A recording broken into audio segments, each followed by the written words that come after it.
तिल काला कोट क्यों पहनते हैं? तुलसी का पौधा क्यों सूख जाता है? अपने हाथ से गुदगुदी क्यों नहीं होती है? लोहे की गेंद पानी में डूब जाती है लेकिन जहाज क्यों नहीं डूबता?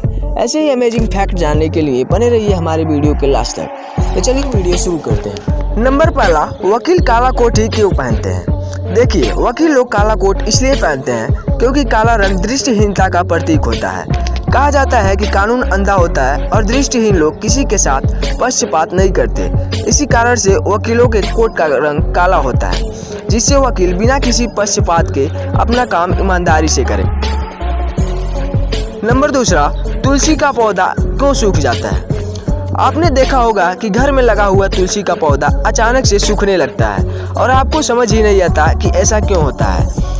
पुराणों और शास्त्रों के अनुसार ऐसा इसलिए होता है कि जिस घर में मुसीबत आने वाली होती है उस घर से सबसे पहले लक्ष्मी माँ अर्थात तुलसी जी चली जाती हैं, क्योंकि दरिद्रता और अशांति या क्लेश जहाँ होता है वहाँ लक्ष्मी जी का निवास नहीं होता है। अगर ज्योतिषी शास्त्र की माने तो ऐसा बुध ग्रह के कारण होता है। बुध ग्रह का प्रभाव हरे रंग पर सबसे पहले होता है और बुध को पेड़ पौधों का कारक ग्रह माना जाता है। अगर तुलसी का पौधा सूख जाए तो उसे फेंकना नहीं चाहिए, उसे नदी में प्रवाहित कर दें और उस जगह दूसरा पौधा लगा दें। सूखे हुए तुलसी के पौधे को घर में नहीं रखना चाहिए, इसे अशुभ माना जाता है।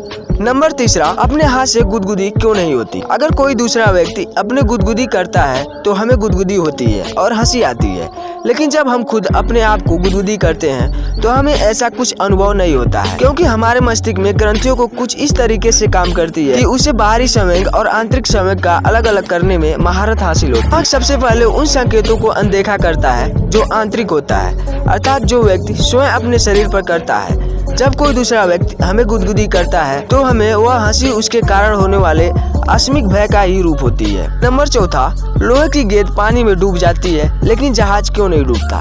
देखिए, जब किसी वस्तु को द्रव्य में पूर्ण रूप से या आंशिक रूप से डुबोया जाता है तो वह हल्की हो जाती है, यानी आभासी रूप से उसके भार में कमी आ जाती है और यह आभासी भार में कमी वस्तु द्वारा हटाए गए द्रव्य के बराबर होती है। लोहे की गेंद पानी में डूब जाती है क्योंकि उसके द्वारा हटाए गए जल का भार उस गेंद के भार से कम होता है। इसी तरह जहाज पानी में इसलिए नहीं डूबता क्योंकि उसके द्वारा हटाए गए जल का भार उसके भार के बराबर होता है। नंबर 5, छिपकली दीवार से क्यों नहीं गिरती?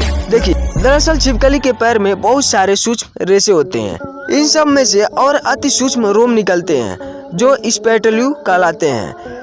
यह जब दीवार के संपर्क में आते हैं तो वैन डर वाल्स बल पैदा होता है और इसी बल के कारण छिपकली दीवार पर आसानी से चल सकती है और गिरती नहीं है। नंबर 6, नवजात शिशु अपनी माँ को कैसे पहचान लेता है? देखिए, शिशु जब अपने माँ के गर्भ में होता है तभी से उसका संपर्क उसकी माँ से होने लगता है। शिशु अपनी माँ की खुशबू, धड़कन, आवाज को पहचानने लगता है। बच्चे के पैदा होने के बाद भी माँ ही उसके पास ज्यादा होती है। यही कारण है कि शिशु अपनी माँ को पहचान पाता है।